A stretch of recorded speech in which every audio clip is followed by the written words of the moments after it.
जर तुम्हाला दीर्घकाळ पाठदुखीचा त्रास होत असेल किंवा अधूनमधून तीव्र पाठदुखीचा त्रास होत असेल, तर तुमच्या मनात येणारा सर्वात सामान्य प्रश्न म्हणजे माझ्या पाठदुखीचे कारण काय आहे? नमस्कार, मी डॉक्टर हिमांशु त्यागी आहे.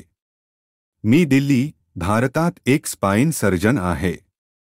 तुम्ही आमच्याशी फोनवर संपर्क साधू शकता किंवा व्हॉट्सॲपवर 9654095717 वर मेसेज करू शकता.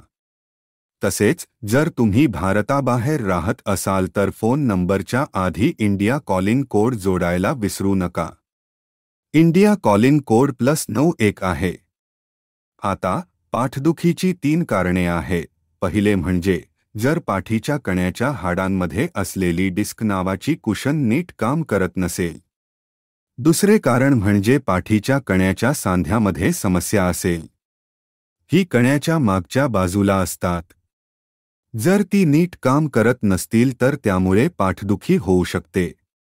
तिसरे कारण म्हणजे तुमच्या मणक्याची हाडे अनियमित असतील, ज्याला अस्थिरता म्हणतात.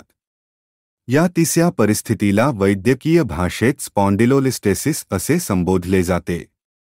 या तिसऱ्या परिस्थितीत हाड पुढे सरकते आणि नसा दाबू लागते.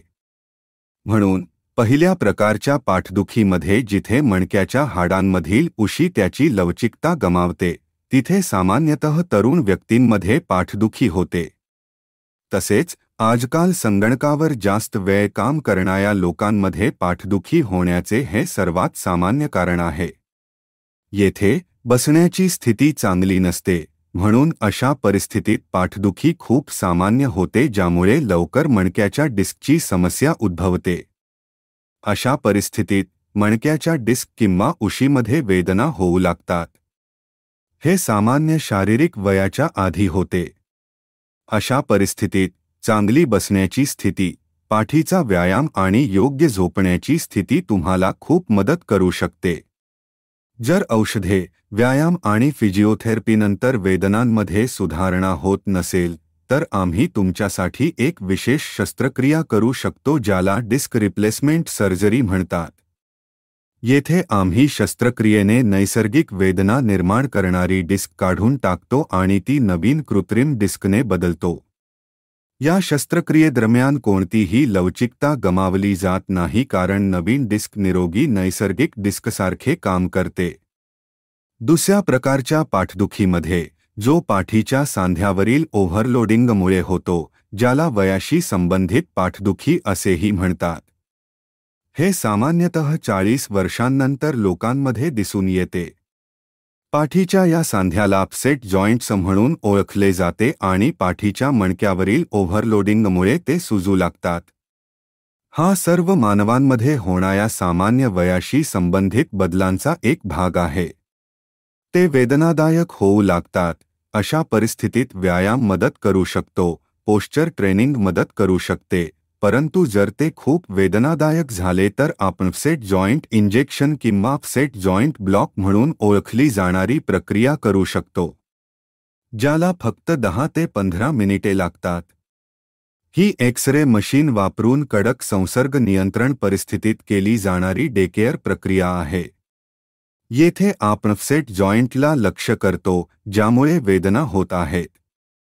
तिसरे प्रकारचे वेदना म्हणजे पाठीच्या कण्यामध्ये काही अस्थिरता असल्यास किंवा पाठीच्या हाडे संरेखनाबाहेर असल्यास. याला सामान्यतः स्पॉन्डिलोलिस्थेसिस म्हणून ओळखले जाते. हे वयाशी संबंधित ऱ्हासामुळे होऊ शकते किंवा हाड तुटल्यामुळे होऊ शकते. याला पार्स फ्रॅक्चर असे म्हणतात. हाड घसरल्याने पायातील नसांशी संबंधित लक्षणे देखील उद्भवू शकतात.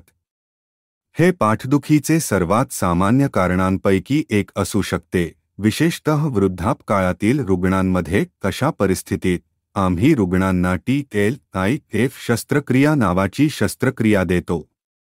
या शस्त्रक्रियेमध्ये आम्ही विशेष इम्प्लांट वापरून हे घसरणारे हाड स्थिर करतो. म्हणून जर तुम्हाला पाठदुखीचा त्रास होत असेल तर काळजी करू नका. ही शस्त्रक्रिया तुम्हाला पुन्हा वेदनामुक्त जीवन जगण्यास अनुमती देईल. या शस्त्रक्रियेमध्ये आम्ही नसांवरील दबाव देखील काढून टाकतो जेणेकरून भविष्यात कोणत्याही नसा नुकसानाची शक्यता देखील टाळता येईल. म्हणून जर तुम्हाला पाठदुखीचा त्रास होत असेल तर काळजी करू नका. तुम्ही तुमच्या डॉक्टरांना भेटावे जे तुमच्या लक्षणांवर आणि तुमच्या पाठदुखीचे कारण काहीही असो, एक्सरे किंवा MRI करण्याचा सल्ला देतील. ते तुम्हाला त्यासाठी उपचार योजना सांगतील. कृपया लक्षात ठेवा की जवळजवळ 95 ते 97% रुग्णांना शस्त्रक्रियेची आवश्यकता नसते आणि वजन कमी करणे, नियमित व्यायाम करणे, शरीराची स्थिती सुधारणे आणि संगणकावर काम करण्याचे तास मर्यादित करणे याद्वारे यावर खूप चांगला उपचार केला जाऊ शकतो. धन्यवाद.